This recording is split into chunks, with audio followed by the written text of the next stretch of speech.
One of the issues about it's a strange one, but for a long time all these cars from Crewe were running on 15-inch wheels. Now Rovers had 15-inch wheels, and I kept showing diagrams to the board of directors saying, you know, do you realise how small these wheels are? But for a car this size, you know, these are 16-inch. Yeah. But before this, they were all 15-inch. And one of the big issues was the fact that you couldn't get the tyres, because you've got to persuade a tyre manufacturer to make a special tyre in quite small numbers.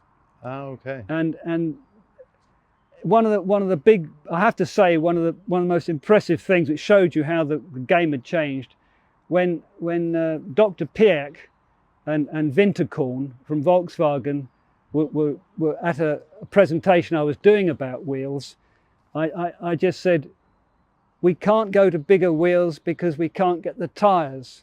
And Dr. Piëch just turned to Winterkorn and said, make a note of that.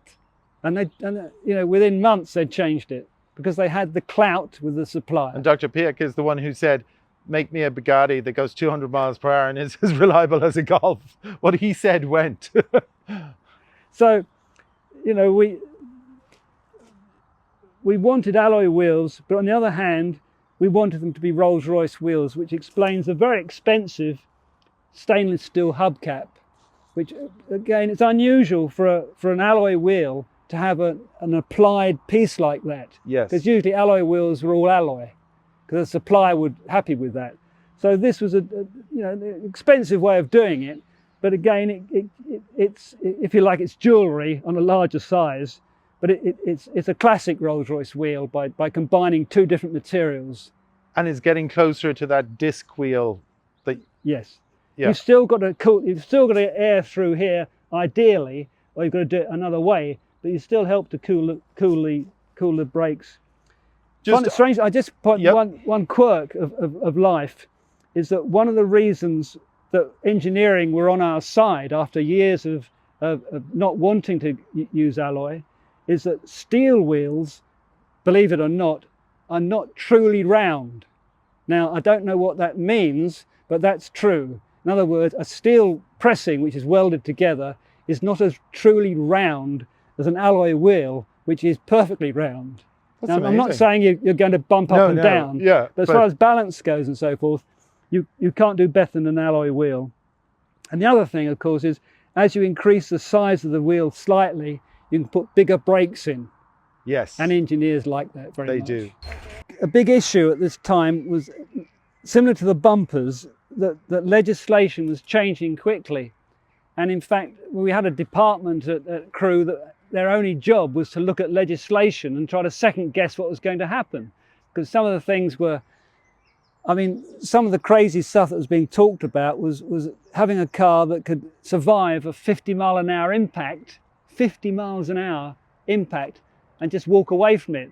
I mean, it was causing crazy work being done. So we were very nervous about legislation. Some of the more sensible legislation was to do with things like separation between functions of a lamp. Now, if you think about it, most cars before this time, but really nearly all classic cars, have generally got a plant-on lamp unit. It's a fairly simple series of mouldings, obviously orange and red and so forth, with usually on a die-cast polished base, and they were just, I wouldn't say they were stuck on the surface, but they were very, very simple devices really, and they just put on the surface, and that was an instant aging problem for the car. It just looked, again, old-fashioned. So one of the things which I was really committed to right from the first time I was given any sort of opportunity was to try, I had to actually solve the idea of the separation between light fittings, because they were in contrast. I mean, England and Europe and America and goodness knows where, they weren't all in sync. So you had contrasting rules which you were trying to satisfy. And in the end, the only solution I could think of was to literally fill the back of the car. I mean, obviously you've got a number plate, but otherwise fill the back of the car with potential lensing, which you could probably change the actual injection of coloured plastic to actually achieve the different functions. So once you've got this canvas, potential canvas of lighting, you could then really do what you like as far as what goes where. You had separations between turn indicators, which had to be outboard, and stop lamps. You know, it was a balancing act. It was a balancing act between immovable forces, really. So we came up with a solution which was generally accepted pretty well. The powers that be liked the idea of this completely new look. And I mean, if you look at the back of a Shadow and look at the back of an SZ, there is just no comparison. They really isn't. And this is business about evolution, that there was no natural progression beyond the Shadow. The Shadow was what it was, but all the vocabulary was sort of frozen in time. So we had to break the mold somehow, and this is the way that was chosen to do it. Some people have said this has quite an American feel to it. I wouldn't argue, and if I've learnt over the years never to argue with anyone's opinion, because you know.